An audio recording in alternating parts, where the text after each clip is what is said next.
Oi, bom dia, tudo bem? Hoje a gente vai continuar, né, falando sobre Esther 3, é o próximo capítulo, né, desse mês que a gente tá falando sobre mulheres da Bíblia. E no capítulo de hoje, a gente vai ser apresentado a Amã. No capítulo anterior, eu já apresentei vocês Esther e apresentei Mordecai. E agora, nesse momento, a gente vai conhecer Amã. Nesse capítulo, pra mim, ele é um capítulo curto, não tão grande, né, comparado a alguns outros, mas esse capítulo, ele faz algumas reflexões que me fazem pensar sobre quem era Amã, né, e sobre quem era Mordecai. Fica muito claro pra mim, como a gente falou no capítulo de ontem, no vídeo de ontem, o porquê que Esther sabia quem ela era. Mordecai, nesse capítulo, se vê como um homem de atitude, de todo o tempo, um posicionamento. Este é um livro sobre posicionamento, como eu já falei, é um livro sobre obediência. E ele é um livro que a gente, claramente, no capítulo 3, a gente consegue entender porque que Esther, ela sabe quem ela é. Porque Mordecai tem uma atitude bem parecida, né, sobre acreditar e confiar em Deus, mesmo em situações que talvez eu e você, olhando, a gente não teria essa posição. E aqui a gente começa, pra quem não conhece ou ainda não leu o livro, Mordecai é o tio da rainha Esther, né, que casou com Assuero. E Amã, fazendo uma analogia, como se fosse uma empresa, vamos supor que o rei Assuero fosse o chefe, Amã era como se fosse um gerente normal, tá? E Mordecai ainda um funcionário, então ele estaria abaixo de Amã. Só que em um dado momento, devido ao potencial de Amã e ao que ele vinha fazendo, né, porque diz aqui no primeiro capítulo que ele estava com outras pessoas, se esforçando, mas ele se sobrepõe, ele se sobressai, né? Ele se sobressai. E Amã, ele vem vindo de algumas situações que tem feito com que ele chame a atenção do rei.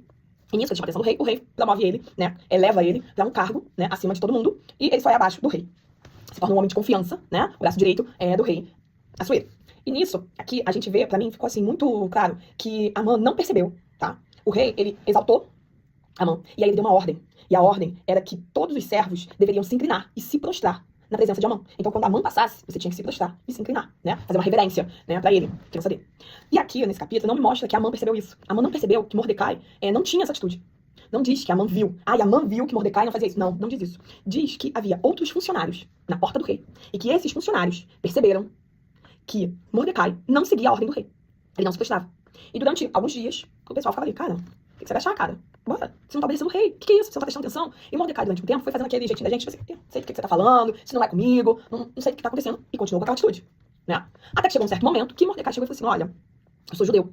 E nós não nos prostramos a nenhum Deus e a nenhuma pessoa. Nós só adoramos, nos prostramos ao Deus verdadeiro, ao Deus de Israel. E nisso, que Mordecai tem essa atitude e compartilha o motivo, né? Esses funcionários vão contar a Amã o que está acontecendo. E pra mim fica claro sobre o ego de Amã, porque não diz aqui que Amã percebe o que Mordecai estava fazendo. Pra Amã ganhar aquela posição era uma coisa tão grande, tá?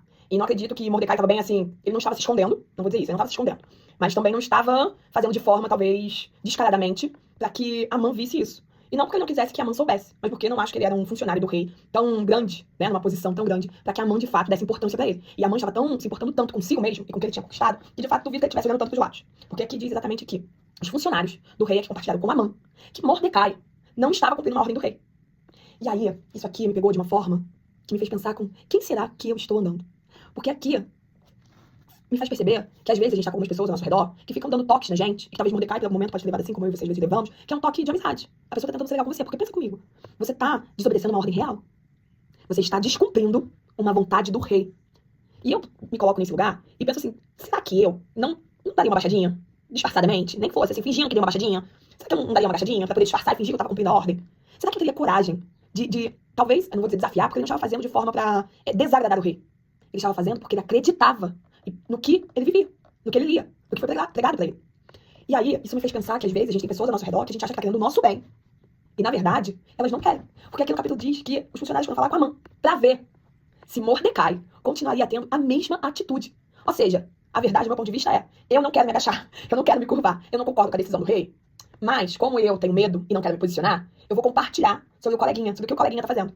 Eu sinto claramente que foi isso, né? Foi alguma coisa desse tipo. E muitas vezes na nossa vida, quando eu li agora, eu me peguei pensando nisso. Em quantas vezes a gente tá confiando em pessoas, ou deixando pessoas saberem da nossa vida, saberem da nossa intimidade, né? Saberem de coisas. Camila, vai esconder que eu não sou crente. Não escondo, que eu sou cristã, que eu sou evangélica, que eu não concordo. Não, a gente não deve se esconder. Mas aqui me deixa claro que nem todo mundo que tá do meu lado, nem todo mundo que tá perguntando sobre o que tá acontecendo na minha vida, quer o meu bem.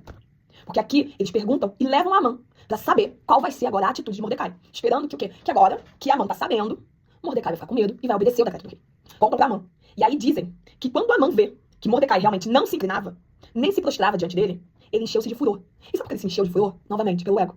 Porque aquilo ele não percebeu antes, porque o ego dele estava inflado. Porque ele se sentia melhor do que todo mundo. Ele se sentia como uma pessoa de autoridade, ninguém pode me desrespeitar. Então ele não via o desrespeito, né? Porque, no caso, Mordecai não obedecesse, seria um desrespeito. E aí, ele se irou tanto com Mordecai, que ele simplesmente poderia ter dito assim, compartilhado com o rei, e dito, olha, tem um homem que não obedece a sua lei, que não obedece o que o senhor mandou. A gente precisa punir ele. Ele se torna uma pessoa, apesar de quando compartilham com ele, né, que o povo é judeu, Amã é de um povo amalequita. E os amalequitas já eram um povo que era inimigo dos judeus. Então isso só acendeu mais a ira deles, a ira dele. E por isso, né, ele acaba decidindo se utilizar deste artifício para poder falar com o rei e destruir todo um povo. Não só Mordecai, tá? Isso só por causa do ego dele. Então que eu e você começamos a ficar espertas sobre quem é que tá do nosso lado. Porque nem todo mundo quer o nosso bem. E fica claro na Bíblia aqui. Que nem todo mundo quer o nosso bem.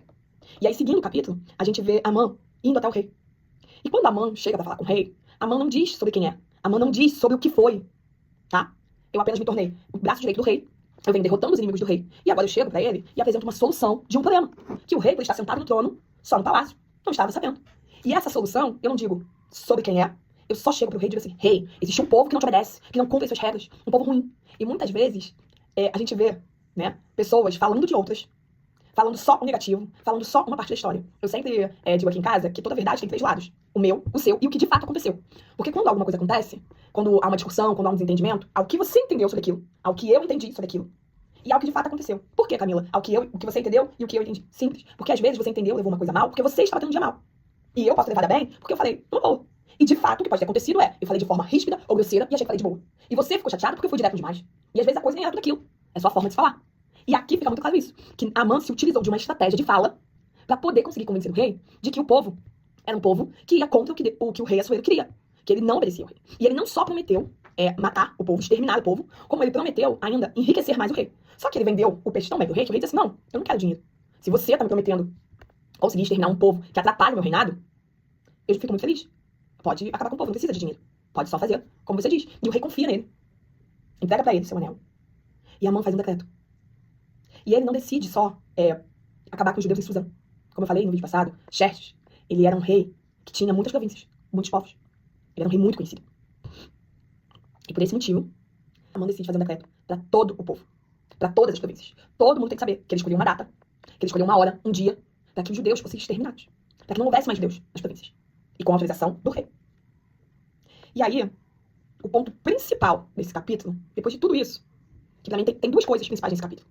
Eu vou falar novamente sobre a anterior, mas agora, a principal, né, uma das principais, é que depois que ele faz esse decreto, diz no versículo 15, e a lei foi proclamada na cidade de Suzã. O rei Assuero e Amã se assentaram para beber, mas a cidade de Suzã estava perplexa. Ou, em outra versão que eu tenho aqui, dizia, a confusão se espalhava pela cidade. Esse capítulo me faz ter 2 perguntas. Uma, será que eu sou fiel a Deus o suficiente para poder me colocar no lugar de Mordecai, de desobedecer uma ordem do rei? Segundo, com quem eu tô andando? Analisando, eu não sei, de fato, se eu teria tido a coragem de Mordecai. Se de fato chegasse uma ordem dessa, e talvez a gente pense assim, você tá pensando numa coisa muito distante, mas, às vezes, analisando, a gente tá trocando. A gente tá trocando outras coisas, a gente tá se prostrando a outras coisas. Eu tô me prostrando, às vezes, a um dorama, que eu amo. Eu só tenho esse tempo pra assistir, não vou no culto hoje. E aí eu tô lá, no dorama. Eu só tenho esse tempo pra fazer... entre ir à igreja ou resolver uma coisa pessoal minha, ou gastar meu tempo com uma coisa supérflua, eu prefiro gastar fazendo essa coisa supérflua. Em vez de eu tirar 15 a 20 minutos do meu tempo pra ler a Bíblia, eu prefiro fazer outra coisa que não tem a ver com a vontade de Deus. Eu tô muito cansada, então hoje eu não vou conseguir orar, eu não me ajoelho mais e não oro. E isso são coisas do nosso dia a dia que mostram que a gente tá se prostrando. Se prostrando da situação. Talvez seja fácil, talvez eu e você estejamos dizendo às pessoas, não, mas eu sou cristã. Mas onde está o nosso exemplo de cristão? Quando chega um problema no meu trabalho, eu sou a primeira a xingar? Eu sou a primeira a reclamar? Eu sou a primeira a agir de forma leviana? Eu sou a primeira a mentir? Tudo isso é se prostrar. Tudo isso é se curvar à situação que você está passando. Tá? E quando eu falo aqui esse vídeo, eu comecei os vídeos não pra vocês. Eu comecei os vídeos pra mim. Eu comecei esses vídeos porque eu precisava voltar a buscar a Deus. Eu precisava dessas informações. E eu precisava gravar em um lugar pra assistir. Eles estão aí, vocês estão vendo. Mas eu precisava deles pra mim. E, além disso, além do que você tem se curvado, a minha pergunta é, com quem você tem andado?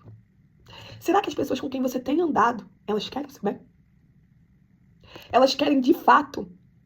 Elas de fato têm o mesmo pensamento que você? Será que não estão por aí falando de você? Ou esperando atitudes suas? Ou julgando você? Porque aqui, enquanto o povo estava assustado, amedrontado, desesperado, Assuero estava bebendo com Amã. No capítulo anterior, nós vimos que a aproximação dele com Esther fez bem a ele. Por algum motivo, Esther, nesse momento, não está sendo mais vista, não está sendo mais ouvida. E aí, agora, neste momento, a pessoa que Xerxes, né, a pessoa que Xerxes está ouvindo é Amã. E os conselhos de Amã não são para o próximo, são para si mesmo.